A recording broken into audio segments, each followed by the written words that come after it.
Welcome back to the Lego Chronicles podcast. I'm your host, Dylan, and this is my co-host, Alexa, and my beautiful wife. Last time we were on here, we were talking about the child-to-be, and she has arrived. We took a week off because of the baby, and now we're back. She was 9 pounds, 1 ounce, and 22 inches tall, and her name's Felicity Ray Holbrook. And I love that little girl. She changed my life. I mean, the minute she was born, I don't even know how to describe it. And Alexa did amazing through the entire process and is a great mother. And it was really an experience for the two of us. What was it like going through that for you? Back labor was hell. I literally thought death sounded more peaceful at that moment. But Dylan was great throughout the whole thing for me. Honestly, if he wasn't there, I don't know if I would have gotten through it. He was just amazing support system getting through the labor and the back labor contraction pain, and also actual active labor. I thought I wanted my mom there, but she kind of made me mad. The night before Felicity was born, because she kept telling me not to swear. She's so old school. I'm like, Jesus Christ, Mom. I'm literally in pain. Do not tell me not to swear right now. The most traumatic thing your body's ever experienced. Yeah, get out of here. Don't swear, watch the words. Yeah, she literally said that.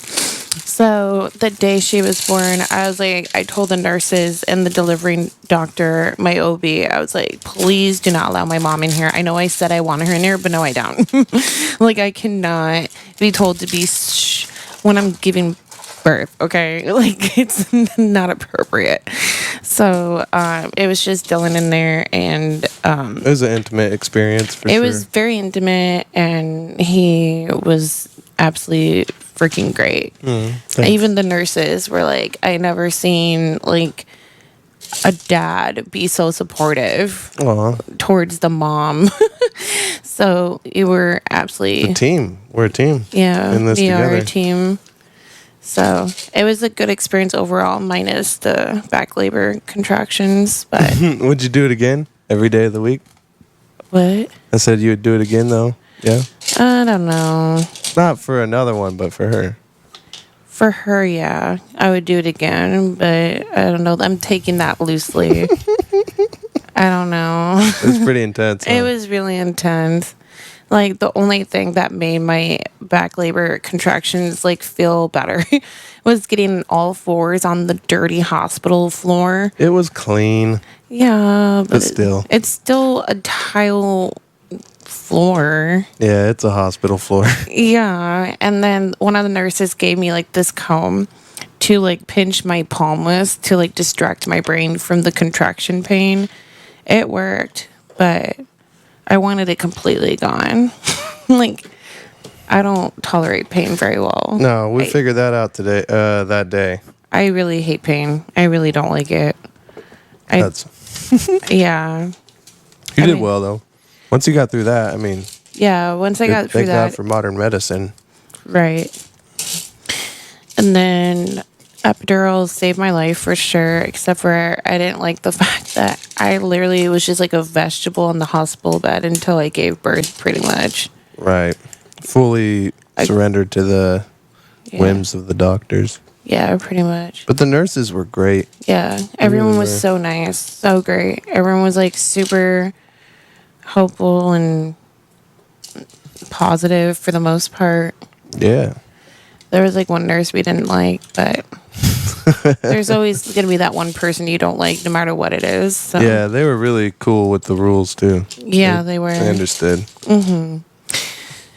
So, yeah, overall I would say it was a positive birth experience for me. Good. What about you? Yeah, it was a crazy experience. It's super positive. Hard to watch you go through the pain of the labor, though. It was really hard to watch. But we got through it. And then once that was over, and epidural, and then it was like, okay. And then it was just being there to be supportive during labor and trying to, recognize that it is scary, but let you know that you can do it and that we're all here in this together. So that was a beautiful thing from the entire process. I didn't expect I didn't know I was going to be super supportive like that. Just kind of happened. Yeah. And instinctual, like the love I have for you just kicked in, and that was everything I was supposed to do. And it's hard to leave her. I don't like leaving her. But yeah, I tried to go back to work not too soon, but yeah, I took the rest of that week off, and it was a good choice. I'm glad I did. So with all that being said, what's it like being a new mom besides the giving birth and all that? Like, now that you're a mom, what's changed about the way? Because I know the whole time you were like, well, you just don't know because she's not in you. Like, you're not making her. You already had this connection. So for me, it was a huge change. And it didn't really take place the day she was born. Like, that was a change. But then, throughout the rest of that week is when it changed for you. Yeah, it started building. And then I'm sure it'll never stop changing. Yeah. But, yeah, it was like something did change immediately. But it was weird, too. It was like, that's my kid? Yeah. And there's this, that's still weird. But Right. what was it like giving birth? I have some very interesting photos, the direct moments of you. Really? And yeah, it's a beautiful thing. It's crazy to see that joy. You never see that on somebody. Yeah. I had joy in my face when she came out. Yeah, like pain and joy. Oh. It was crazy. Like I said, it was an interesting picture. Oh, that's funny. What is it like to be a new mom? I actually love being a mom. It's a lot of work, but I love it. I feel like I have purpose again, honestly. Not that I never had anything going for my life, but it's just I constantly just never know what I want to be doing. I'm just I don't know, is this what I'm supposed to be doing? I don't know, is it this? Is it that? And it's just the second she was born and I had to be a mom, it's just it made sense. This is what I'm supposed to be doing. Yeah. This is what my purpose in life is to be a mom and a wife. I agree. That's not to the same extent, but that's kind of how it feels too. Oh, now I understand. Yeah. Everything there's not really uncertainty like there was, and that kind of hit instantly. Yeah. Yeah, it was weird. Yeah. I don't know, it's weird. It's I never wanted kids until I met you, so it's weird that all of a sudden now I feel this is what I'm supposed to be doing. This is my calling in life. But Right. I don't want to say loosely this is my only calling, but I'm definitely not in regret of having our daughter. I love her, and You were meant to be a mother. and I love being a mom. Yeah. Yeah. That's something I knew could just tell right away. You could. Yeah. When you met me? Not right away, but Oh. yeah, as we got to know each other within the first 6 months or so. What made you think that that's what I was supposed to do? Not supposed to do, but that you could you would be a great mother. I don't know, your character, just the way that you care a lot, and you Yeah. very determined, a bunch of good qualities you'd want to see, but also super caring, Well, thank you. and that's a really important. And then yeah, just something that told me oh, she'd be a great mother. And you really are. Thank you are a you. great mother. I You're doing try. great. We got lucky though. I always say that she makes us look good. She does. Because until she gets sick or just starts, doing baby things, we're lucky for now. I just keep my fingers crossed and thank God for that. Right. She's super easy to put to bed at night. Yeah, she kept me up until 1 last night, but once she's down, she sleeps for a good 3 hours. Yeah. I had to tap out about 12, 15. Yeah. I was like, I can't keep my eyes open. Right. I was exhausted too, but I understand my role. Yeah. Yeah. But yeah, I think I don't know. I just like I'm not saying my parents were horrible parents. They were great parents, but they could have done better. Obviously, everyone can. Yeah. And we're And going to be the same. yeah. There's things we're going to make mistakes. And I'm very like self-aware of like what I do to her every day. Like everything I do, I'm very like aware of your what actions. of my actions, yeah, because I don't want to do something wrong where I accidentally cause her problems.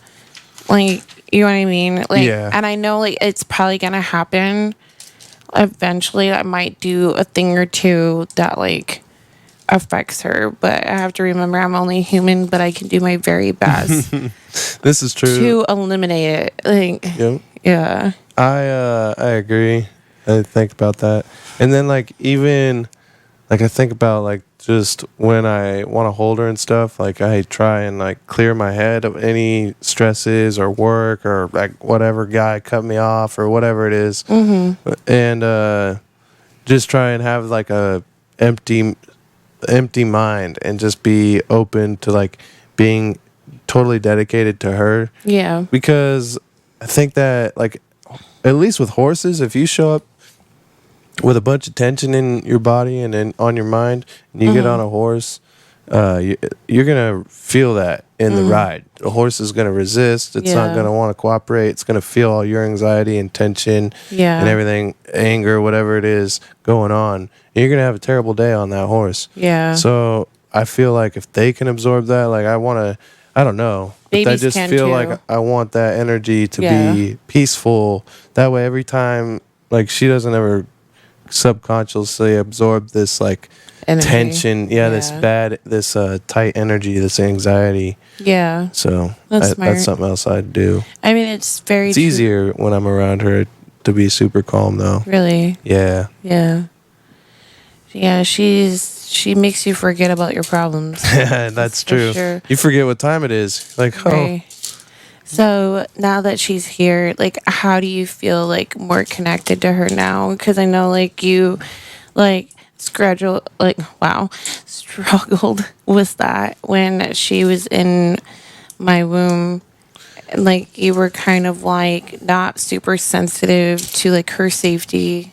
yeah, there was some About things that we wanted to do that probably wouldn't have been best for a baby. there was like we've had multiple conversations and then like about the future and Yeah. like, oh, what are we gonna do here, and then just things, and I had a disconnected mind, like a disconnected point of view, and I kept saying, we'd have a conversation or disagreement or whatever, and then eventually I'd just be like, yeah, but I don't it won't matter. Like, this is a pointless conversation until she's here, because my point of view is going to change. And I didn't know it would change that much, but yeah, a lot of the things, the choices are like whatever. I was like, no, like all that kind of changed my entire perspective, everything about what I want to do. Yeah, I agree. I was like, I don't even want to work as much, and that's saying a lot. Yeah, it is. Because I want to work all the time. I mean, look, we're doing it right now, working now.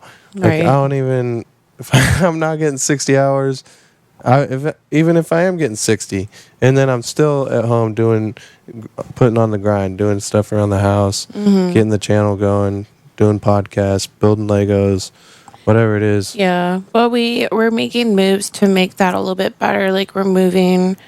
Oh, yeah, that's something to talk about. That's going to be, what do you think about the new property? I love it. I think it's going to be really good for us. Just like, let alone that I don't have to stress about you driving an hour and 30 minutes to work there and back. Yeah. And like something happening to you. I mean, like, granted, anything can happen in 15-minute drives too, but the likelihood of something happening is lower. Just the amount of, like, the time that you have to get up, like just Right. cutting out, It's getting just up at that 3:30 too. Yeah. leave at 4:15, and like your odds go up Like they say that if you're sleep deprived, don't know like how much, like what the if you got It's 4 the hours same as or being whatever. drunk. Yeah. Yeah. Super impaired. Yeah, it's And the same. Yeah. That's So not good. it's like better for you, better for me, better for the baby. It's just better for us as a family that we're closer to your job. Then you can get home sooner. Like you can eat sooner. You can spend more time with me and the baby. Yeah. And then I like that. yeah, and I just have to be more productive with my timing and make sure dinner's ready when you get home so you don't have to stress about that, which It'll be totally better already because when I get home at 7 and I got to go to bed by like get ready for bed at 8:30, it's just like that's a lot of pressure and I didn't have any time. yeah. Oh, every second, all I can think is I'm losing time to make dinner. Like, oh my god, I only got to Right. shower still and hang out with the kid and feed the dog and yeah. Right. And that's like no way to like live. No, Yeah. but it's other than that though, like there's also I like that we're moving closer to the city. Yeah. There's a lot more for us to do, as well as like take places to take the baby, things to do, people more like newborn families and stuff to hang out with. All my friends are in Portland. Yeah. I know it a lot better. I lived there a lot longer. And then the area, the specific area, like living on 20 acres with access to a lot more, Right. and kind of close to the city, but feels like where I grew up. Like in Yeah. rural, well, not really in a rural area, but like suburbia. It feels like Plus a rural area country. though. Feels like a country road, but it's only 5 minutes from a giant duplex and Yeah. a big suburban area. Yeah, I mean, I grew up with like places like that in Minnesota where like you live in this like back road where your house is huge and your huge backyard, but like the city's right there. Yeah, that's cool. It's just, I wouldn't even like, I don't know if I would consider that the country, kind of just It's like the not. outskirts of town. Yeah. But it feels like it has that feel. Yeah, it does where they're because at. how much land it is. Yeah, it's Yeah. crazy. It's a blessing. Yeah, it is. It Super really is. excited, and Thanks it's good to for your her mom. to grow up. Yeah, just the length of the driveway, like Yeah. just how long the driveway is. That's excellent. Right. Like we are super secure. It'd be really hard for, and like so no sirens, Yeah. nothing, no weird noises at night. We're in the quiet areas. Yeah, I agree. nice. It's safe for baby. Yeah, Yeah. perfect timing. Yeah, it really is. Good people. Nothing wrong with like the Dalles or like Hood River area, but it's just like really gross out here during the summer. Yeah, Like the weather's extreme. it's really extreme for sure. Like where like we're moving, it's like it feels nicer outside. Yeah, it definitely is nicer. Yeah, but it's gonna rain more. But Well, it that's also fine. won't get as extreme in the cold. Like the Yeah. winters won't be as extreme. Yeah, that's good. I don't think your daughter will handle the code very well. Not if she's anything like you. But you came from the cold, but you really acclimated to Florida quite I well. did. You're did. like, this is where I'm supposed to be. Yeah. Wasn't made for the cold. Well, I was never born in the cold. Like I was born in Southern California, so it's just like I feel like it really makes a difference where you're born. Yeah? Tell me more. I don't know. I just know people that like were born in the cold, but then moved to warmer climates when they're kids. Well, they still love the cold. Like I just think like your body knows like where it's born. I know it sounds No, it weird. makes sense. I just Like, can't. There's no. I don't know like if this is like a real thing, but it's just like it's my theory. Like my I like it. brother was 4 and we moved from California and he still like doesn't really like the cold that much. And I was 8, so I was like twice his age. I can't do the cold. Yeah. I don't not- know. Like it's like growing up in Southern California, if there's like a little bit of snow, you go make a tiny baby snowman and you like we were in our underwear and rain boots. Like that's how like little it snows there. Yeah. And then like Minnesota, it's like inches, like 5, like 2 to 5 inches. Every year. Pretty Like, is much. that more than that sometimes, right? More than that sometimes, not so much anymore. But when my dad was a kid, he said they literally got like buried inside their house. Like there was snow like to the top of their doorway. Wow. Like That's scary. they got snowed in. Yeah, That's that dangerous. that was like back in what, the 80s maybe. Yeah. Do you think that it snowed? Like, do you think that all this extreme weather, like, it seems like there's been extremes going on, or do you think it's getting worse? Like, do you think it really snows less than it did 100 years, or is hotter? I Before think we were it's keeping definitely record of snows less. But like there's like I used to believe in global warming to the core. Now I'm not so sure if I believe in global warming because someone told me, well, think about the ice age. Like Exactly. there was no global warming then. There was a global warming that melted everything, Yeah. and then but that was an impact from people. That was natural. It was natural, yeah, Yeah. exactly.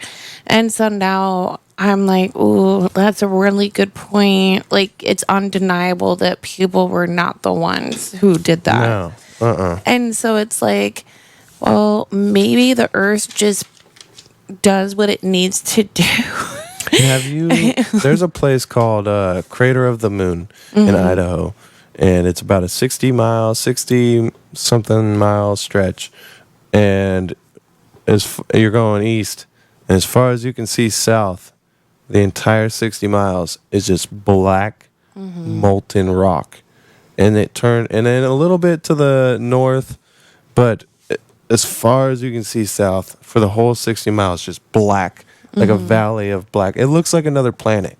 It was this succession of lava, of volcanic eruptions, but just like a flow, not like an explosion. Like Mount Lassen, where I'm from, that was a giant explosion, a bunch of boulders, like lava rock boulders and stuff, but not a river of lava. Totally different type. So I wasn't quite familiar with this. I looked it up. I actually stopped at the visitor center. It was really, really cool. It was multiple rivers of lava over a long time, thousands of years, and it continually had these eruptions and stopped more. So it didn't all happen at once. It happened over a long time. But that's something that's totally out of our hands. Well, that's kind of what's happening now. Yeah. Like people are saying, oh, global warming is getting worse. This is happening. That is happening. Well, it's not just sudden that it's happening. No, there's It's been like cycles. over time that it's been happening. So, yeah, I mean, I'm very conflicted, but I lean more towards like, I think it's just natural for the earth to evolve that way. Yeah, I agree. I think there's cycles where, like, I mean, it's just like the rotations of the moon around the earth, the earth around the sun. It's when you're not in a perfect circle and you're swinging off axis, there's going to be weather cycles as well. And there's going to be some where you're off a few degrees, so you feel it faster, like normal moon cycles, weather cycles, tide cycles. But there's going to be others that are so subtle that it takes centuries, a long time, 1,000 years, whatever. Just like when certain planets are in a line, that takes a long time, decades, centuries. So that's the same. I think that happens to the weather. It is alarming, though, to find out, like, because as people, we don't think that. We think it's going to be the same forever. Can you pause it? Yeah. I'm like really worried. All right, we're back. We had to check on the baby. The monitor was looking like she was moving around, and we have it muted, but we still got eyes on her, so we had to check. So we were talking about global warming and stuff. Oh, I was saying it's alarming that these giant chunks of Antarctica are falling into the ocean, like the size of Delaware, the size of Rhode Island. Saying that polar bears are going extinct because of it, which is really depressing. Yep. And, like that. So there's all that stuff, right? Natural disasters. We know there's the Yosemite is a super caldera, could wipe out the whole planet. Like we know these things do take place, and something like that, a caldera exploding, is probably what put the world into an ice age. Maybe. Because it's like a nuclear winter. It's a cloud that covers the entire planet to where you can't see the sun and it freezes. So that's potentially correct. But then you have these chunks of the Antarctic that are extremely alarming, falling into the ocean. So things are getting warmer.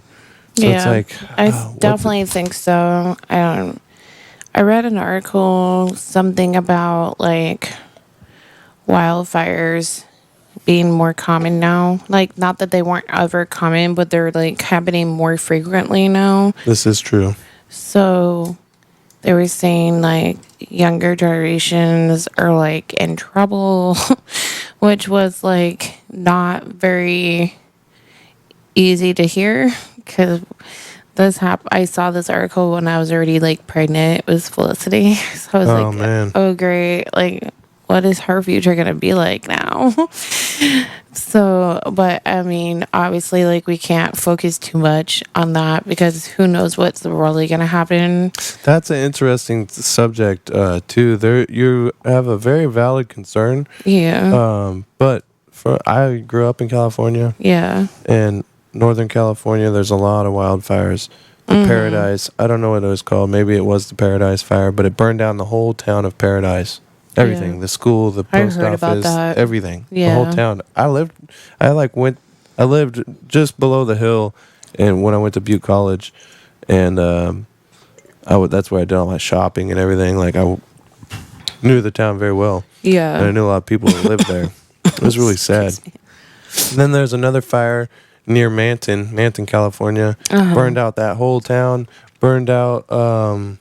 Not the whole town, but like all the farmers and ranchers in the back. And some of those ranches have been like homesteaded 100 years ago.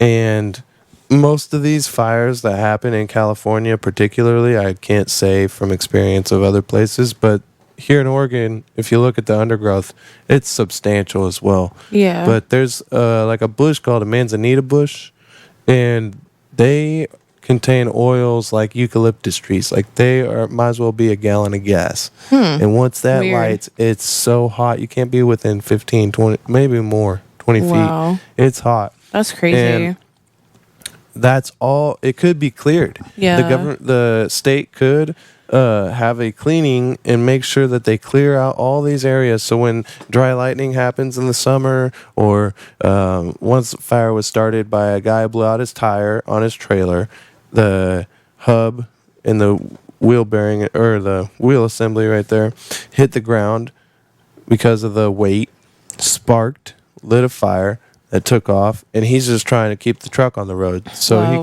didn't notice. Next thing you know, it's the whole state's burning down again. Wow. And like where I'm from, it regularly snows ash in the summer. Yeah. And so that could be prevented by proper Forest Service maintenance crews doing their job. Like, fund that. Yeah, but it's California. They're not going to do anything. No. And it's, that's extremely bad for global warming. If you talk about putting carbon into the air. The state of California does not care about anyone or anything. Yeah, it's so bad that like, look PG&E, what's happening to the neighborhoods at your mom's house. Like, yeah, that's messed up. Like, California just doesn't care. And it's really unfortunate. Yeah. But I'm going to change the subject because we have some request topics from my friends. All right. So my friend Damien wants to know what you think of Geminis. Oh, God. He's a Gemini, isn't he? Yeah, we're both Geminis. All right. They're a lot to handle. And if someone had walked up to me when I was a younger man and told me, like, hey, man, you need to stay away from Geminis, I wish I would have listened. Now, granted, with that being said, my wife is a Gemini, and I love her with all my heart. But, man, it has saved me years of heartache, all kinds of struggles, and, like, just stress. And Yeah, it's worth the trouble, but I wouldn't recommend doing that much work. Oh my god. I wouldn't recommend like going through that because at the end of the day, it might not work. Or it might. Now, okay, so if you pursue the Gemini, that's a mistake. But if the Gemini pursues you, then you know it'll most likely work out. That's true. They're very like set in their ways. That's true. I have my eye fixed on something, no matter what it is. Some van that you wanted. I want the white van as a kid and won't get out, or I need to eat at this place today, even though it's 30 miles away. Like whatever it is, that's what they're gonna get, no matter how long it takes. She waited to get back into my life for 3 years almost. Yeah, it's borderline psycho, but it's also strangely attractive. But yeah, so if that's funny. the case, you're probably in the win. But if you have to pursue a Gemini, they might just toy with you. It's true. Yep, I'm right. Yeah. Yeah. They're not into it. It's like a cat with a dead mouse, or like someone did the work already. Like, But if they want to play, they want to chase, they want to do the dance. Mm-hmm. So if you're already head over heels, like, you're so hot, I can't get enough. And that's how you approach them. You're not going to get anywhere with a Gemini, or with anybody for that It's matter. not fun for us if it's that easy to get you. Yeah, exactly. And the whole time I was like, I don't want you. And you were like, yes, you do. And I was like, this is a lot of work. I don't really want to be here. Yes, you do. And eventually it wore me down. And I was like, yeah, I do. Because you're awesome. Geminis are awesome. Thanks, babe. All right. Well, there's your answer, Damien. Shout out to Damien. That's awesome. So then, another request was, how did I get into enjoying the art of BDSM? Ooh, that's a good story. So it's a little weird. It's kind of a weird story. Yeah, but it's a story all that its own, you know? It's not normal. It's definitely not normal. It might be. You'd be surprised there's a lot of people out there. Yeah, I know. But it's just like, yeah. Okay, so Carry on. the story is when I was 12, I started masturbating, but I had no idea that's what it was called. Like, I didn't know there was like a name for it or what I was doing. Mm-hmm. I just realized that it felt good. And like the way I would do it is I would take a bath and scoot myself all the way to the faucet and let the water faucet hit my clit. And it felt great. I'm sure. And I was 12. And then I realized that then I started researching, like, what size are your boobs supposed to be when you're, like, in middle school? Because I went to middle school in Minnesota where everyone's skinny, blonde, and blue-eyed and Scandinavian or Norwegian. And I'm not either of those things. Very cold weather people. Yeah, I'm a mix of things from Europe, but not those things. I had probably like the biggest boobs out of everyone. My mom went through the same thing. My mom, when she was in high school, she was called bongo boobs. Oh God. And so it just seemed, kids are ruthless. It just seemed like it was a thing that I was cursed with because my mom went through it. Now it's my turn. And I found a porn from Googling what size are my boobs supposed to be. And then I was like, okay, this porn is just like showing me like women's tits. Like, I don't really get how this is supposed to help me figure what size I'm supposed to be. So, and then they all have like big boobs. I'm like, oh, are big boobs desirable? Like, is that why I'm getting bullied? I don't know what's going on. I'm freaking in middle school. And this is years later. You're not wrong, though. I'm not 12 anymore. I'm probably like 13, 14 at this point. And And then all of a sudden I keep doing like a rabbit hole search of like sex related things. All of a sudden I find BDSM, and I was like reading about it because there's like a history behind it, and I love history. And I was like, Yeah. it goes way back to like the medieval times. Oh, wow. Yeah. So I was like, oh my goodness, like history. That makes sense. Yeah. And feeling that curiosity. Yeah. So I'm reading into what is BDSM, like what is this? And like it looks like kind of dark. It looks like a little bit like torture, but when I read more into it, like I was like, oh, I can see how like that's actually pleasurable. And then I would tie myself to my brother's bunk bed with string and clothespins. Oh, really? I would didn't know that. tie myself to his bunk bed with rope, and then I would pinch my nipples with clothespins and just sit there. And I'm like, this is probably really weird. Like, I don't know if this is like, and like back then I was like, you know, living with my parents still, and like Jesus is like a big thing in my life, and I'm like, oh my God, am I going to hell for doing this? Like, like, It's all worthy questions for a 12-year-old. right? Like, is this like horrible? Like, I don't even know, but I like doing it. Like, so it felt like a little secret I had, like separately from my parents. Like only it felt like a naughty secret. I think I started looking at, I think I saw my first nude magazine. It was a Playboy or something, Hustler, I don't know. When I was probably around 12. The neighbor kid. Yeah. He was like, look at this. I found it in my dad's attic. Was it Playboy? I think so. I think he had a Yeah. collection of like 1980s Yeah. or 1970s Playboys. And then one time, a group of us met down in the field at the bottom corner of the field because there was like people, we all lived around, and that was like a center. We all like, look, and he pulls out like a little piece, like a scrapbook size naked woman Oh my God. that he stripped out of a Playboy, but just like the picture of her, not the whole page. He's all folded up, it's got creases. You can tell he's had it for a minute. Oh my God. We were Just like, put "Oh it my in his God." pocket and stuff. Yeah, That's funny. that's all the same. That's just puberty. Yeah. Yeah. Yeah, I guess it is puberty, like just being curious about that kind of thing.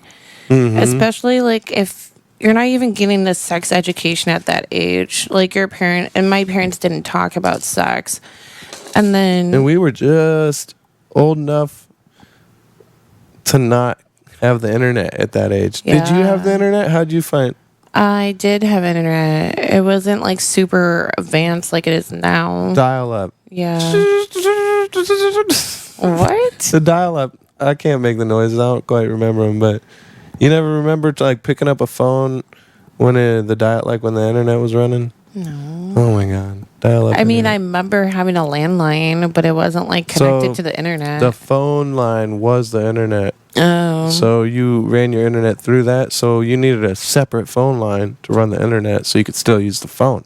Otherwise, when you were using that, you had no phone. So it had a weird dial tone. I when you don't think picked we it up. had that because We we only also- had one landline. We also lived in the country, so Yeah. you might have had like better like internet sooner than we did. Maybe. I don't know. I didn't really pay attention to find details like that with what I had. I just know we had a computer and we had a landline. And then I do remember though, we had to have like this big box that would like be part of the computer. oh yeah, that's the yep. Is that what you're That's talking the actual computer. So the Yeah. monitor was I always separate. thought that was weird. That was the actual computer because it doesn't have the screen. And like It's not a laptop. when you Google computers, you don't see that box. You see a screen. Well, Apple was the first to put the computer In the and the screen. screen together. Oh, that's So they true. had the big one, the big screen. Remember, it was like pink and green and all the colors. So that was like, I think that was the first computer in the screen. Yeah, that's so, true. Like most had that same big box, but it was just a screen. It seemed like if Apple could put a computer in there, why can't you? right. And they had that, but then they had this. And you're like, what is all this? Well, Apple was always more expensive. Way advanced. Yeah, like we had a Dell computer and it was a flat screen. Well, during this time period where I was like going through this puberty age, And I remember like Mac still being the most expensive. Always. It's Still to always the been the day. most expensive. Yeah, even now. My dad had a Mac, the flat screen one that's like a desktop. Oh, yeah. Yeah, my dad had that, but my mom had the Dell computer. And then I remember when I was like really little, we had the box computer. The Yeah. box. Yep. We're, I think we had a HP yeah. back in the day. Yeah. HP is a decent computer company. I haven't, but like as soon as cell phones hit, Yeah. what's the first cell phone you ever had? You I remember had that? I had the first generation iPhone. That was your first one? No, but it was my first Apple phone. My first cell phone was the Norak, whatever the brand is. Nokia? Nokia, yeah, and it had like the squishy buttons. Like it was like one, like it Yeah, was, brick. Like was- a little ice cream bar. yeah, and it had the squishy. You could button. throw it against the wall and still make a call. And they had like, I'm pretty sure, if it's the one I'm talking about, if it's the one I'm thinking about, it was I had the same, I had a Nokia, it was like this big, I'm gonna see if I can find it. and then it was like an inch and a half wide, and it had these clear buttons. Just, yeah, it was clear. It wasn't a flip phone. And it had a case, a clear case, and you could change was the clear. front or the back. So you can make the back, and it had like these, like inserts that you could have different inserts. Oh, like for the case. Yeah, what do you got? That one? I didn't have that one. It was longer. It was like that. Here, this is all the pictures right here. Yeah, let's see it. No, I didn't have any of those. Where's that other picture? My grandpa had a bag phone in his truck. Big phone. Yeah, it was like a briefcase, but it was a phone. And it sat in his truck. I don't see the one I had. No, me neither. Pictures. It looks similar to Candy those bar. candy bar. Weird. Yep. Some things are just gone forever. Yeah, I that's wonder true. if they have pictures of them. Squishy. I wonder if that would like squishy buttons. There's so think about it. There's a whole like multiple generations of people that do not know what the hell we're talking about. That is very true. It's That's so weird. It's very weird. We're almost old. We are so old. We are old. So Oh like God, why can I think- not find it? you think you get older faster now because of technology? Oh my God. No, it's true. You do get older. Oh my God. It looked like, I mean, it's not the same, but it looked They're like, all right there. Oh, that was it. That's the one I the one had. you had? Yeah. So you can see, you can change that screen. Oh. See how that's got a design on it? Yeah. Yeah, and they were like these little paper inserts, and you Huh. could take them out That's and cool. put them in. Same on the back. That was it. Yep. That was technology back and then. remember it was like a bragging rights to see how fast you could T9. Really? I could text one handed Oh, without looking. I do remember that. And then when the Anyways. Razor with the flip came out, I can't read. I don't see the one I had, but it looked like that. Obviously, it looked like yeah. just that one. Yeah. What? So the Good old times. the first iPhone was your first smartphone, or were they smartphones back then, They were. or yeah. was it just the iPod? Maybe they with the weren't phone? smartphones. I think it was like you have an iPod and a phone together. Yeah, you did. I had the iPod Nano, which is like the first generation iPod that Apple came out with. And it was thick, and I had like that little baby computer screen. Mm-hmm. And then it had like that circle thing, so you had to like scroll with to get to the song. Yeah. Those were legit. Yeah. And were before legit. that, me legit have like a CD player with headphones. Yeah. Oh yeah. I was. Now I Way really into- feel old. What about? Do you remember? I was really into music. LimeWire. No. LimeWire What was is that? this program you could get and download on your computer and steal music. Oh my Yeah, god, pirate all this Dylan. music that was on there, and you could get it all. It was like before streaming music came out, and as soon as Google Play Music came out, Uh-huh. it was like the Apple Music. Oh my It was like god. probably 15 years ago now. It doesn't even exist anymore. It Oh, became yeah. YouTube Music.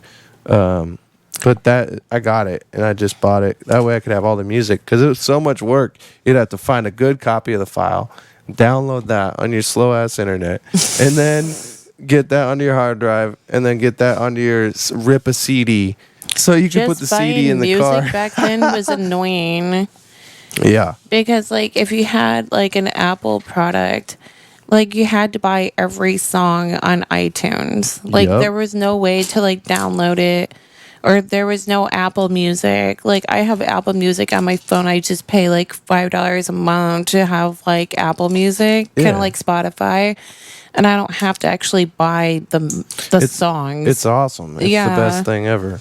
Yeah, it's really nice because It gets people a lot more exposure. I know a lot of artists who aren't wants excited. to buy individual every single song they want on their playlist? Yeah, when you only want 2 songs, and then you're disappointed. Now you have a bad attitude about the artist. When really, if you can just get those 2 songs, and you're like, oh man, I love him. It's true. And like I remember when like you said, like it was a competition, like how fast you can text. Well, I remember like when it was like a flex how much music you had on your phone. Yeah. Oh yeah. Oh yeah. Oh, I have this many songs. You want to hear a fun story? What? So once I got into ROP Stagecraft, there was like 3 of us in the class. One year it was just 2 of us, and it was a 2-hour class, 2 periods of school. And so we had a tech guy that was like on the end, and he created a ghost IP address. Before you had like VPNs, he created a ghost IP address that we could use and get unlimited Pandora. Oh God. Yeah, so we would leave. This guy went put to in- your school. Put yeah. He was like that nerd of your school? No, he wasn't a student. He was a old head. Yeah, he was Oh. like worked there as a tech guy. Oh. And then my teacher, and they like had an in together. Like they were tight because you know audio and all the performances are really closely linked with the tech guys because of all the equipment. So they made this IP address and this program to where we could go into that window, go into that computer, ghost computer on our monitor, and it didn't have a brick, nothing, no real computer. It was just a ghost computer, and we could just hit Leonard Skinner radio, and it would download every song that played and leave it running Was it all legal? night. No, totally illegal. my God. The statute of limitations is well up. It was almost a decade ago. Oh my God. Might have been. And I still have a hard drive with that stuff Oh on my there. God, I'm sure you do. I don't think I actually have it, but somewhere in all the places I've lived, there's probably a hard drive laying around. Somewhere, yeah. My Wow. grandma brought me stuff, was like, hey, you left all this stuff in my house 5 years ago. I was like, oh, really? That's how I got that guitar back. Oh, yeah, that's true. Yeah, I was like, I had no idea. I thought it just disappeared. Yeah, isn't that funny how that happens? You're like, oh, I remember this. What's on the list? What you got next? So what is something most people don't know about you? Ooh. I mean, there's definitely quite a lot because this is like our 10th or 11th podcast now. Yeah, so if you... But what is like one thing that's like a little like, oh, like I would not expect that about Dylan. Let me think. So I've talked about that. So while you're thinking, so there's this blood type diet, Yeah. and I kind of want to try it. And too. yeah, so like I'm O positive, and they say for my diet I need to eat heavy veggies and heavy meat. Veggies, or was it fruit? It was veggies. No, I swear. Okay. I Like could've swore you heavy said fruit. veggies and heavy meat, and eliminate like avoid dairy, corn, and greens. So corn, I absolutely freaking hate corn. It's terrible. with It's just a filler. Yes, it is. Corn is horrible. If it comes out the literally- same way it went in, how is it doing anything for your body? Well, yeah, that's just it. So, like, I literally hate corn so much. It's like the double to me. Like, Jeez. but it's Like, like corn tortillas are so freaking good. Yeah, It's they like are. I'm like so like conflicted with some like ugh, it's corn, but it's so good. I'm like God. But I hate corn chips. I hate corn on the cob. Not good to me. I hate corn loosely. Buttered corn on the cob, pretty fire. With butter, lather it. You put the butter in this like corn on the cob thing. It's like got a I fish never mouth. loved- And you just roll it and it like melts onto the hot. Oh, I hate it. it's good. Like growing Salted. up, my dad made us eat corn on the cob all the time, and I just hated it. I'm like, this is so freaking boring.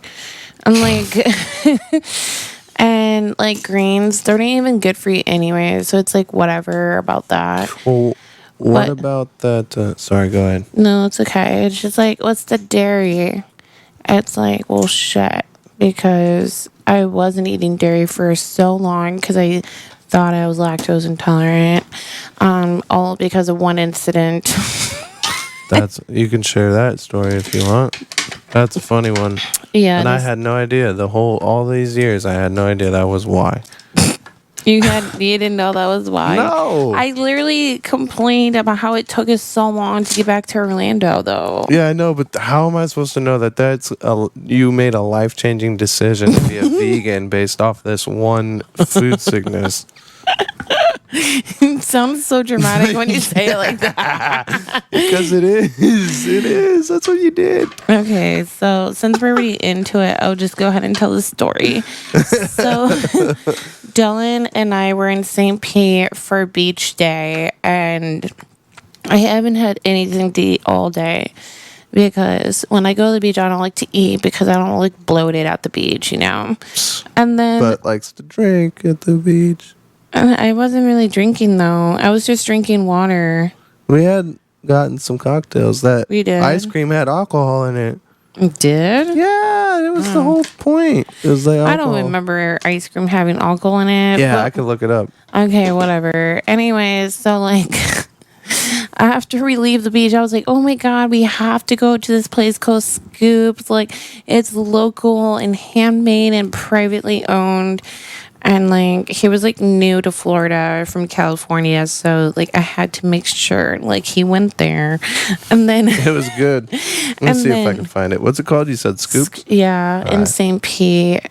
And then so obviously we eat ice cream and then we're heading back from St. Pete to Orlando, which is like about like an hour and 20, but it could be 2 hours based on traffic. And like the whole way back, we had to pull over like so many times. I think I counted a total of 15 times Really? for me to puke so we can get the fuck home. I was so mad. I was like, I'm tired. Like my skin is burning. Like I just want aloe on it. I forgot it. Like, and I just wanted to take a shower and go to bed. But like that took so much longer to achieve because I freaking ate this ice cream. And that's why I was like, oh my God, I'm lactose intolerant. And then overnight I was like, I'm vegan. Yeah, she just woke up. No explanation. Just, I'm lactose intolerant. Like, what? Is this it? Larry's? I don't think it was Sprinkles. alcohol. I could swear, because it's a whole thing. Look, Foodies, alcoholic ice cream. No. Anyways, Alcohol right there. Yeah, Foodies. Alcohol infused ice cream. Scoops. It's pretty cool. St. Pete. Anyways, that I could swore we had. It was the only time. Super Scoops. That wasn't it. Yeah, it is. They just changed it. It looks different. Yeah. Well, it's been a minute since we've been there. Yeah, it was on Treasure Yeah, Island. see? It used to look like that. Now it Oh, looks go like back? that. That's what it used to look like. Yeah, that was it. Yep. Well, that changed big time. Yeah, that it looks did. like the ice cream museum. Ha, right? It does. It looks so cute. Yeah, We need to Wow. find a way. Once I have a computer, we'll get to where we can put that stuff up on the screen. Yeah, true. We really need that laptop. Yeah, so I mean, if you're ever in Florida, St. Pete, well, the address says Treasure Island, which makes more sense. No, Treasure Island Boulevard, St. Pete. Uh, Oh, all right. I'm sorry. it's okay. I mean, Treasure Island and St. Peter, like, Same thing. Yeah, it's basically the same. It just depends what you want to say. It's a super cute ice cream place. It was always cute, but from Google, it's saying that it's even cuter now. It's like pink, all decked out. Yeah, pink and white. It's really cute. It's adorable. So visit Super Scoops if you're ever in Treasure Island / St. Pete, Florida. It's amazing. And St. Pete's really cool. It's isn't that the first city in Florida? Nope. St. Augustine. Augustine. St. Augustine was actually the first city, like the first city to be Did you recognized put this back in as there? a city, huh? Did you put this back in there? Yeah, I did. So it's weird because Delaware is the first state, but St. Augustine is the first city. Oh. Yeah. Delaware's the first state. It is. But so the thing is about that is, That's when they signed it as to recognize as a state. so I think why that sounds weird, Yeah, because Delaware was part of the British Empire. that's like, true. And the Florida was part of the Spanish. Yeah. So it's different. Yeah, it is So they different. got there sooner. They Yeah. might not have made it this whole like organized. I think state. St. Augustine happened first, and then it Yeah, was yeah, for Delaware. sure. Yeah. Yeah, they probably just didn't call it. Oh, it's a state. You know what I mean? They just were like, this is the city of St. Augustine in the Americas or whatever. Mm-hmm. Yeah. Yeah, there's like a whole like history. Lots of forts, like war forts in St. Augustine, like with the history of the city and like how the Spanish came to Florida and all that. It's pretty cool. We've gone to a few forts together. Yeah, they were in South Florida. Okay. Yeah. I don't think we ever went to St. Augustine together. What was the one that had the tree, like the really old tree that like happened to get killed or whatever when we went? That was in the Keys. It was in the Keys. Yeah, Yeah. that was a cool tree. Yeah, it was. Only native to that area. It's so sad. I guess there was like one more left. But yeah, what happened to fire, right? Something, I think. I think so. Man, what was the name of that place? I don't know, but I'm sure it can't be too hard to like do a Google search and figure it out. Yeah, I think that's where they first landed. I don't know. Maybe. Who knows? But yeah, it was really cool. Yeah, it was. So, what is something about you that not a lot of people know? Oh yeah, back to this question. On the podcast, I don't know if anyone knows what I do for a living. Oh yeah. Yeah, I don't think they do. They might from watching Duncan's episode, but yeah, Oh, they yeah, would. that's true. So, in case new people, I'm a union iron worker. I primarily weld. I wanted to be a welder since I was 15 years old, and before that, freshman in high school, I was doing woodworking. I just always had a innate ability to work with my hands and equipment and stuff. I grew up on a farm, so I was like, I built a road with a backhoe when I was like 12, 13 years old. My grandpa just left me in a riverbed, put the culvert where it was supposed to go, and said, hey, build a road over it. And then I got stuck. in the backhoe. He had taught me how to use the hoe of the backhoe to like push yourself out and move your wheels. Oh, nice. And then you can go back to work. Yeah, you'd think about it. I'm like, all right. He left me in a sandbox with a giant heavy piece of equipment. It's guaranteed to get stuck. And Yeah. he just like, let me do it. Yeah. Well, your grandpa probably like knew that you were very self-efficient, Yeah, and a and lot you of could that, do it without his help. I credit a lot of where I am today to my grandpa. Yeah. And a lot of the work ethic and everything to John as my dad as well as my grandpa. But my dad showed a lot of the work ethic needed and everything to provide for a family and the dedication it takes. But my grandpa more so like giving me the rope to actually do it, like giving me the enough to succeed and prove myself Right. what I had, and just gave me the chance to make a mistake, and then teach me and school me if needed be, but then continue, not be like, all right, well, you messed up, so that you can know that's it, you don't get to do it again. Schooled me and then put me right back in the position to fail again. Right. And it was up to me to succeed. Right. And it took a long time, but over time How I long? did. Yeah, a decade. Oh my God. It wasn't until I was in high school that I got out of that, like, you're the kid. And finally, and then it got to the point where I was running rodeos. Like, I was running the organized, like, I ran all the livestock at the rodeo. Had people help me feed. I was running the livestock, like feeding all the livestock, doing all the work, moving. I would take cows across state lines by myself at like 16 years old. Wow. Someone else's cows in someone else's truck, like 200 miles away. Jeez. And they'd be like, you got that? Yeah. Never done it before. Yeah, sure. I got that. And I just learned how to. Dylan.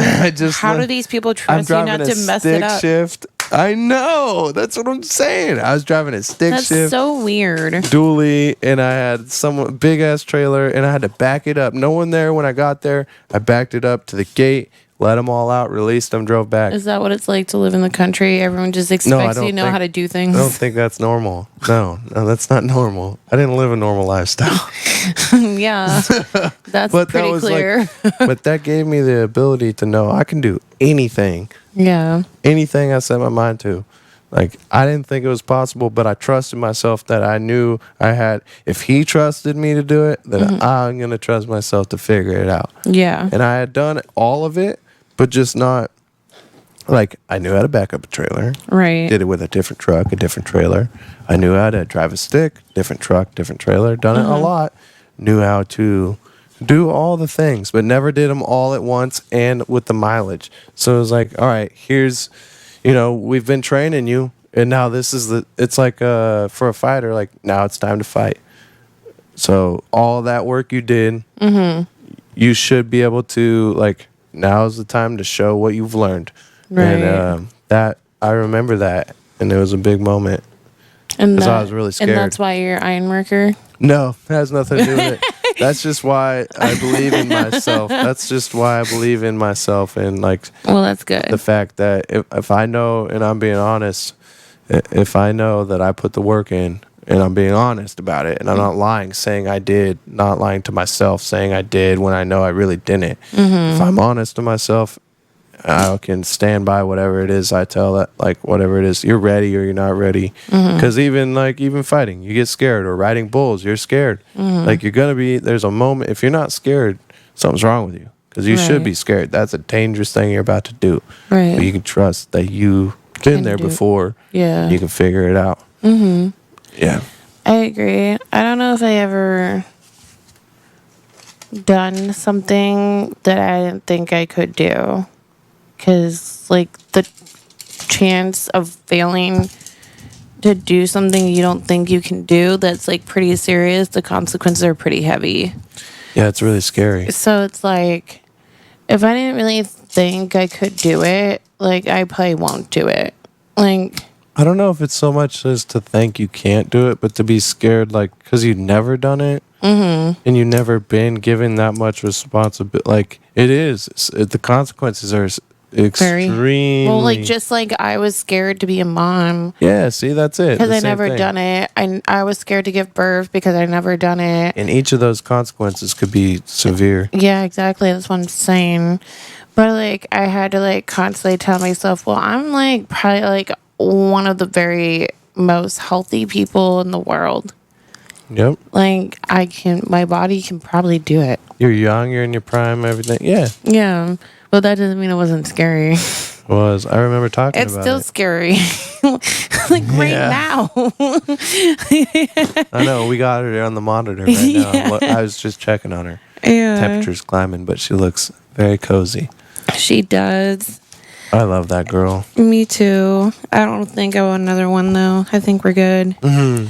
Because, like we talked about I still want to have time for us. Like, Yeah. not even like just us together, but like for individual. Like, Yeah. I still want to be doing things that I enjoy. I don't want my entire life to be traded for. You want to have an identity still. Yeah, exactly. And a lot of women run into that conflict. I know personally, like in my personal life, I know women that have had conflict, and like it's not ruined, but like definitely strained marriages to the point where they had to be like, hey, Yeah. like we're not like friends like that anymore. Like I love you, but I don't like you anymore. Like what happened to you? Where'd you Right, go? right. You're so consumed in being the parent and being the mother and like doing this and doing that it's like you need to find yourself again to where you Right. can I be think grounded. people get so consumed what they think society expects of them. Like so many people, like before we were even thinking about getting pregnant, like I remember this one girl mentioned, "Oh, I only want one kid." I know what people say about people who only want one kid. I was like, "No, what do they say?" She was like, "Oh, they think people who was one kid are weirdos." I'm like, "Says Such who? a weird thing to say. Who says that if you have one kid you're a weirdo? Like, why is that?" I never heard that. Yeah, me either. So I was like, okay, that's weird. Like, it's weird that she thinks that's the case. Like, a lot of people have only one child. Like, and you watch movies, TV shows, a lot of times the parent only has one kid. Yeah. It's like totally normal. It's a lot to have one kid, and like you can like I'm an iron worker, but I'm a specialist. I weld, and I dedicated a decade, my whole career since I was in high school to welding. I got like over 10,000 hours. I've Yeah. mastered the craft, but that doesn't like. So with that being said, if you do that, if you have more than one kid, you might be good, but you won't ever have perfected it. Yeah. And I know that like that's not always true. Like there's a lot of people with very successful multiple kids and they all pursued their dreams, but I just feel like resources and every energy resources, everything could be allocated to giving that one kid everything that she Right. needs. I kind of felt more like that after she was born. What do you mean? Like I really just want I was like You I just want the one kid I just want to more? give her everything I have. That's Yeah, it. I yeah. don't and if I have another kid I can't do that. Right. Can't give her everything I have. I have to share it. And That- even now, that like can with be the a dog. hard balance. So think about it with the dog. He needs 5 minutes of playtime a week. That's it. And a walk, obviously. But he wanted 5 minutes after over a week. And it was hard. I didn't want to put the baby down between your attention, my personal time, Yeah. work, and the baby. Like there's not really time for the dog. So if I did that, and then with a second kid, I'm gonna find that problem with the first kid, Yeah. and then you can't do that. Yeah. And then so who's gonna sacrifice the marriage, the personal life? Yeah. You're gonna get depressed. You're gonna lose your identity, like that situation I just Yeah. talked about. And once I'm you do not that, really willing to sacrifice my marriage. no, or myself. more so your identity. I don't think the marriage comes first. I think you lose your identity. You become depressed. Oh, I'm not saying the marriage comes first. I'm just saying I'm not willing to sacrifice those I things. mean, in the cascade of events. Yeah. I don't think it happens.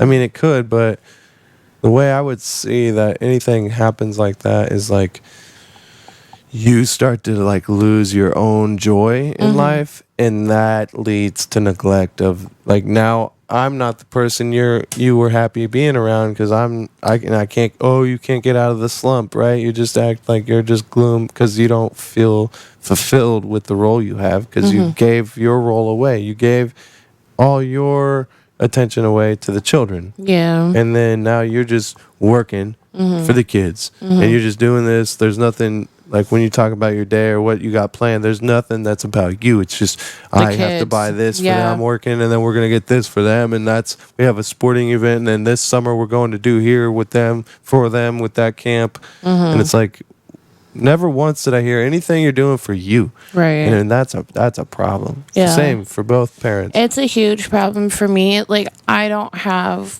like, a medical reason to need to work out, but I kind of do at the Every same time. human being does. I need to work out, or I literally go mentally insane, probably more so than most people. Well, it's like the leading it's the leading prescription for Yeah. like anxiety and Yeah, depression. I do have anxiety, so it's like very important that I stay physically active, and it's very unfortunate that people think because I care so much about working out that it's perceived as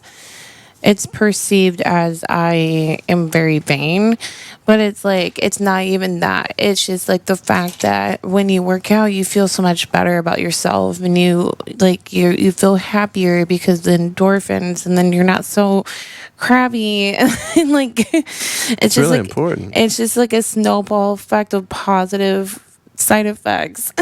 Yeah, I mean it's human nature to, Yeah.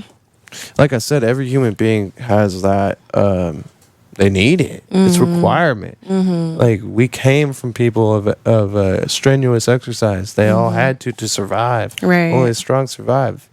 And so Exactly. So that's good. that's basically, our core values are the reasons why we agreed together that we're only having one Yeah. child, because all these things are more important to us than having more kids, which all respect to those who prioritize having more children versus what me and Dylan are talking about. But like for us, this is what we need in our lives in order to maintain sane and healthy parents for our daughter. Yep. And the lifestyle we have in the RV, like I want my Yeah. kids, I grew up with my own room. I want my family to be able to like have their own identity. Not have Exactly. to share that. Create any kind of animosity from sharing and personal space. It's important. I went to elementary school with this girl who had a much bigger house than I did growing up. However, there was only 3 bedrooms, so one was her parents, and then she had 4 siblings. So there was like 2 girls and 2 boys. That's a lot. And the girls shared a bedroom, the boys shared a bedroom, and I'm just like, But the house was bigger. That's so weird. yeah, it was just so weird. It's like, it was weird to me that they had to share a room. Like, I always was so grateful that I never had to do that. Same. Like, I would never. Like, I like having my own space. Like, this didn't is like having my roommates. space. Yeah. I didn't like having housemates. Me like, either. I mean, if they were cool, it wasn't so bad. But I would always, at the time, like, of course, I'm going to want my own space. Like, if it was Yeah. available, would you pick roommates or space? I'd pick space. Yeah. Well, having roommates is worse when you have to share the same bathroom. Yeah. When you have your own bathroom, then it's not so bad because like you actually have your own space. This is true. Minus like the living and kitchen area, which is whatever. Like, okay. And it's kind of cool to have someone to, like, eat dinner with. Like, I've had some Yeah. really cool roommates, but Yeah. you're right. Your own bathroom makes a difference. It does. Yeah. Like, even if it's like the smaller bathroom, like it doesn't matter. Like, it's my bathroom. And I've had a bathroom where, like, a situation where I had a half bath that was mine, which was like, all right, we'll share the shower. But the urge to use the restroom that can't be satiated, that's a sad day. Yeah, we know it's you. That's a real problem. Yeah. Yeah, you gotta go For to the Dylan, bathroom. it's an issue. Like, apparently, it's my fault that he did today's poop and yesterday's poop because I took too long in the bathroom yesterday. Like, Yep. I don't even understand how that happened. Which we do have 2 bathrooms. It's just one's a storage unit. Yeah, at the pretty moment. much. Yeah, just for now. Okay, so other questions. Well, so I don't know if I'm really in the mood to talk about this right now, but What's that? daddy issues. All right. I like Someone- this subject, but before we start this, I've got to really pee. Speaking of using the bathroom, You let's have take to a break. pee right now? Yep, let's take a break. We'll check on the baby and we'll be right back. Oh my God. Okay, here we are, back from a bathroom break. So we left on a cliffhanger. Daddy issues was upon request. Yeah, so I'm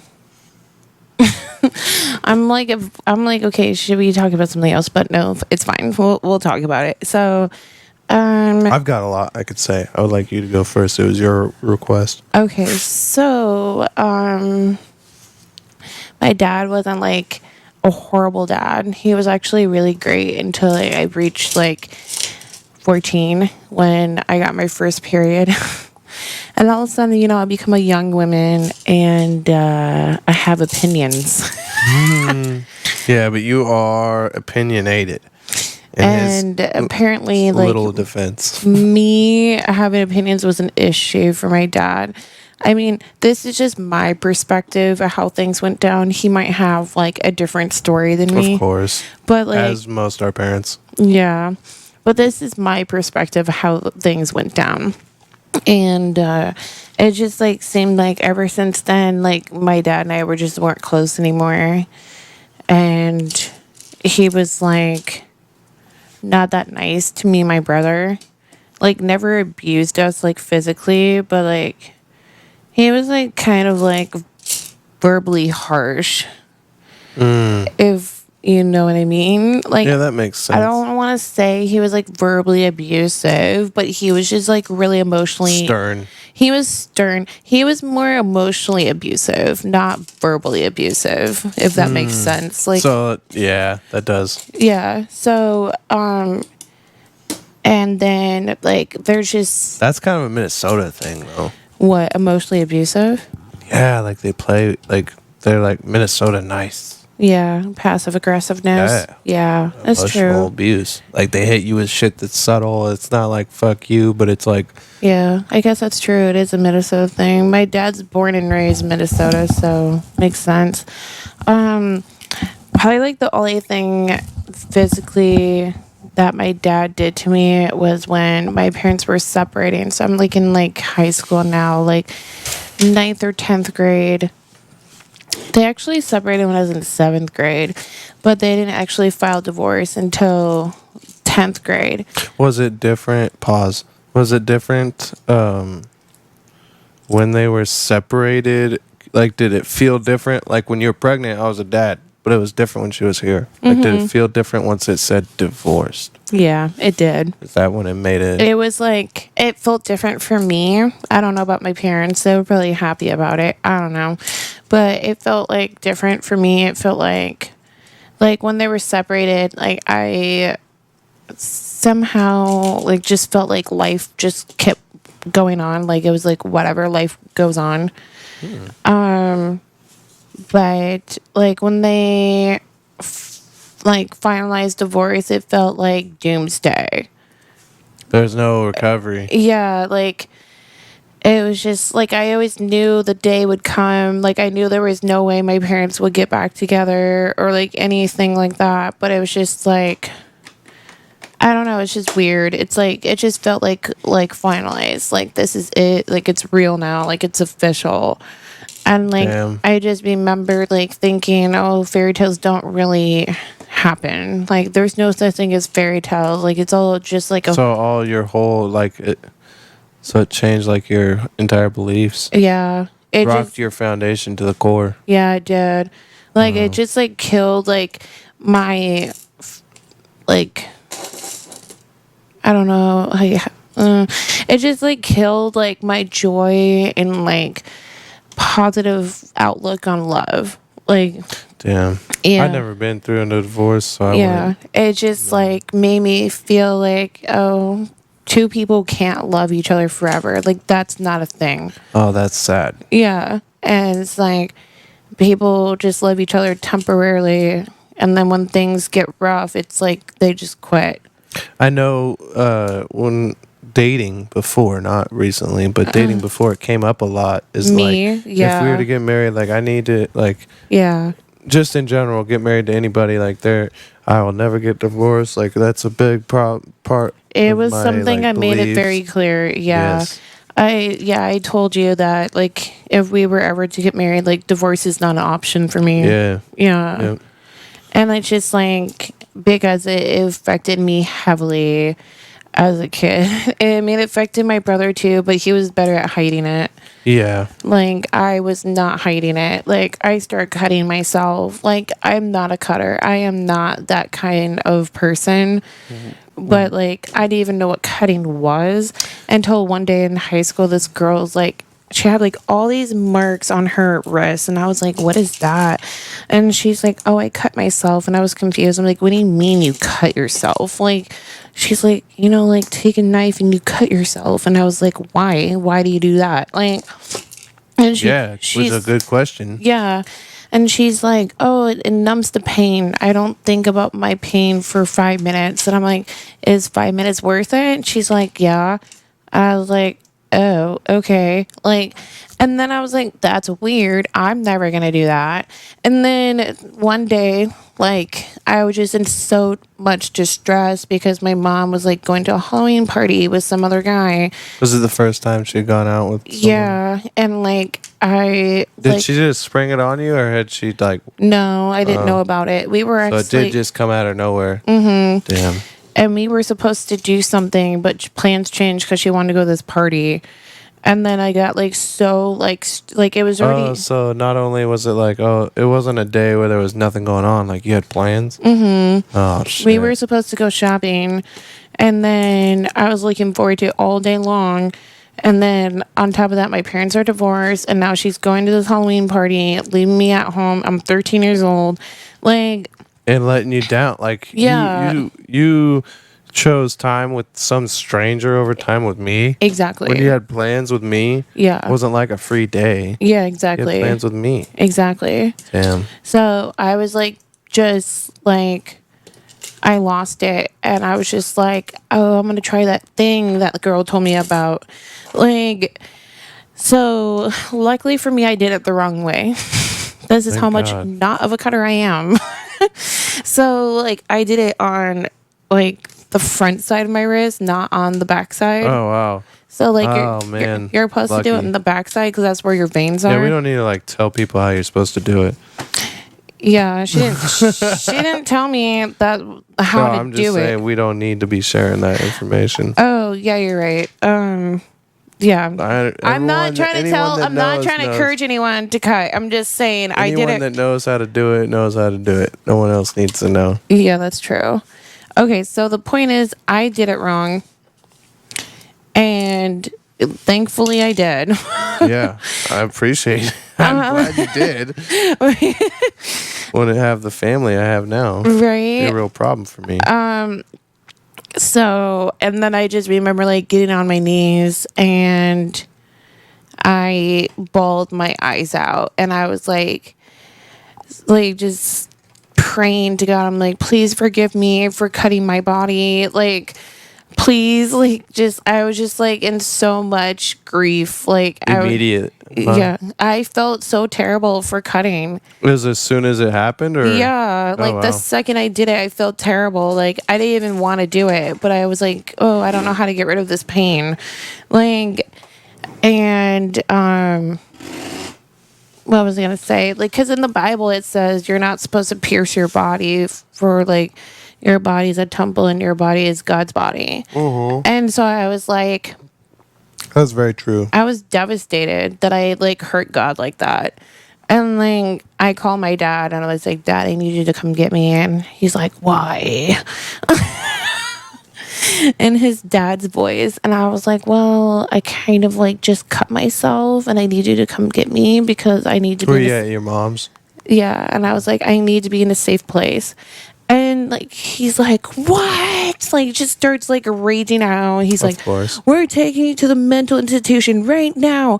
And I was like, Dad, it's not like that. I don't want to go there. Like, can you please just come get me? And then, so he does. And the whole way back to his house, he's, like, screaming at me. That's not the way to attend that situation. No. And then he's, like, calling my mom, saying this is her fault. Like... And then my mom is so delusional at this point. She's like, oh, she's fine. Like... She still says that. Yeah, I know. So my dad was like, you're not allowed to go to your mom's for a while. Like, you're staying here with me. Like, I don't trust your mom. She clearly can't watch her daughter. Like, and so that whole story was. That's something like if you're going to see another man, you need to like sit him down. Hey, I've been talking to this man. Mm-hmm. I think that I'm really starting to like him, and I want to go out on a date. Yeah. With him on this day at this time. Not something like, oh, hey, tonight there's a party, and sorry, I know we had plans, but you're not like a friend or an acquaintance. You can just cancel. That's your daughter. Yeah, Like, exactly. You gotta talk appropriately to your daughter. Right. So when I heard my mom on the phone saying I'm fine, it really hurt my feelings that she wasn't concerned about me at all. And I like not at all did this for attention. Like that was not the purpose of this whole thing. Like it was literally me being 13 trying to figure out how to get through pain. Yeah. And it didn't go very well, obviously. And it's like, it's a lot of emotional pain. Like, how do you know how to deal with emotional pain as a 13-year-old when your parents don't show you how to cope with it? You don't. You have to have conversations about that stuff. So, I mean, this is not a daddy issue subject.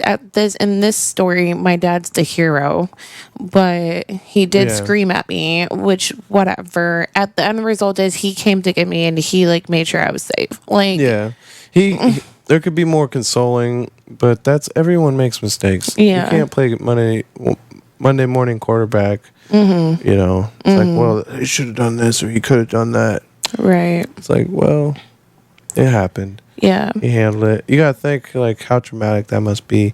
It was pretty traumatic to like hear that phone call from your dad, newly divorced, and now what's going on? Like what? So yeah. And then like my dad and I went to therapy together for 6 years because like we just like never saw eye to eye on things, and I really wanted that to happen because I just felt like I am not kidding you when I say like I truly believed in fairy tales. Like I grew up watching Disney movies and like love sappy movies, you call them. You try to tell me that we lived in you wanted a fairy tale relationship. I'm like, what? Yeah. Life's not fairy tales. I mean, but you ended up with your notebook story anyways. I did. I know. Look at that. You quit trying and it came true. But it's just like, I really believed it. I really did. And like, I knew love was real somewhere deep down in this, like, unbelief if it's true because the Bible is true. And love does exist. It's just like having to do your dirty laundry first to get to it. And I was like, I had like at a young age, I'm never going to be able to have a good relationship with a man that's not my father if I can't figure it out with my dad. Yeah. And like, it's very wise of you to acknowledge that. When did you realize that? At what age? I was young, probably like around the same time, like 13, 14. Yeah, that's extreme wisdom right there. It's a very good foresight. Yeah. To be able to start reconstructing yourself as a human at that age puts you so much further ahead in life. I just realized like how damaged I was. Like, that's good. And I was like, no one's going to want to be with me being this damaged. Like, yep. And it was true. I mean, it literally broke us apart first time. Yeah. And likewise, the same damage, same thing could be said for me. Yeah. And together is too much. But we both kept working on it. And we each had that mindset since a young age. Yeah. I mean, I'm still working on it. Michelangelo said it best on his deathbed at 89. He said, I'm still learning. Yeah. Deathbed. Learning how to die. Learning what it feels like to die, to let go. To know there's no control. Yeah. And then that doesn't sound too good. My favorite quote of all time. My favorite quote by Ernest Hemingway, which an artist I really probably only read in school because it was required. Writer. But we saw his plays. I love him because of this quote. Oh, yeah. And he was a drunk bastard. That dude was drunk. Yeah, he was. Remember all the little nameplates of all his drunken affairs? Yep, I remember. He had a real life treehouse, though. How sick is that? old ass man with a treehouse where he did all his writing. Is that not like a fairy tale? Something you'd see in a Disney movie or something? The little old drunk writer goes to his treehouse and makes all his movies and fairy tales or whatever. It's weird. He had a treehouse. It is a little weird, but it's different. It had like a bridge, a tree. Yeah. Anyways. It makes him interesting. Yeah, he was eccentric. Yeah. You know, they said that he was most likely bipolar. Yeah, he was. Yeah. And very touched home. But I think the problem he's was also him. a Pisces. Was he a Pisces? Not sure. It's possible. Let me check it out. But I think like he was bipolar, but he didn't like. Was Ernest Hemingway a Pisces?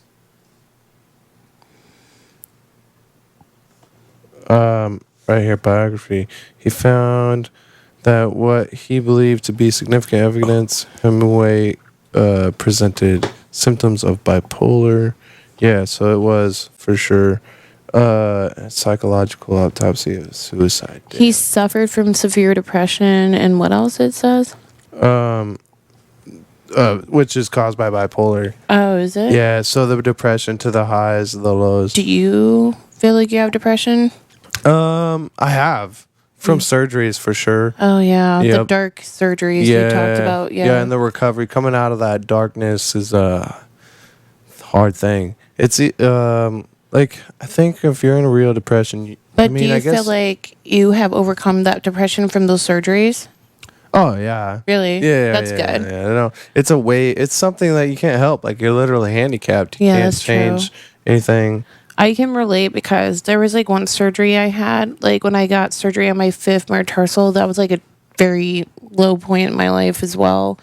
Like with recovery from surgery, like you talked about. Yeah. Mm-hmm. I mean, just like you said with the pregnancy, like you're helpless. Yeah. What was it like? It when was you depressing. Had epilepsy and you're in the hospital for weeks and months. What was that like? I don't really know if I knew any different because I was a kid. That was my childhood. That was So you normal. were there so much, it was just It was part normal. of life. Yeah, it was just part of my life. Wow. Yeah. Like I had to go to these doctor's appointments. And even knowing that's normal, and then having freedom for so long, and then going back for 2 days, you stayed there. Mm-hmm. Well, 3 for labor. But that 3 days, just because you were acclimated before didn't mean it was normal now. Yeah. Like we're so meant not to be in that state that you can get acclimated to it, but it also like as soon as you're not and you're free again, you're like that shit was fucked up. Yeah, I agree. Like it was weird like coming home from the hospital after I had Felicity because it felt like I just came out of prison. Like Yeah. I just feel like I didn't know how to cope in society anymore. Like I remember like the first place we went was Safeway to get my medication. Mm-hmm. And you had a panic attack in there. I literally bitched at 3 people in a row. I had to go get you. And they were all in the pharmacy line. And us. You bitched at us. You called us and started bitching. I did. I'm like, I walk. I'm like, well, I'm going to tell you, like, you have to walk. You walked in there. It hurt to walk, okay? It really did hurt to You walk. could have got, when you're on crutches, they immediately get you the wheelchair. Well, I didn't have crutches. Yeah, you could just get in it, though. No one else I don't know would. how to use those wheelchairs. The electric ones? Yeah. They're. What makes you think I'm going to be able to figure that out? So, I don't know. I never did a hospital stay, but I've had a lot of surgeries and been on a lot of crutches. Yeah, me too. But I've never been in like a motorized wheelchair. When you're on crutches, it's really hard to shop. It is. So you but need to have I a never had to wheelchair. shop when I was on crutches because I was a kid. Lucky. You broke your foot, right? Yeah. My 5th metatarsal. Yeah. I was in middle school. Ouch. Yeah. So, yeah. Anyways, I have a lot to say about daddy issues. Okay, go. Your turn. But I think that's something that we could, like, should we share it this time or next time? We're kind of at the time Okay. frame. Should we share it next time? Sure. Start it off with that. Yeah. Yeah, hot and heated. The daddy issue. It's a long conversation. It is. Yeah. Yeah. I didn't even cover it all, but We can continue this next time. Yeah. To be continued. Dun dun dun. Okay. All right, we're out. See you guys next week.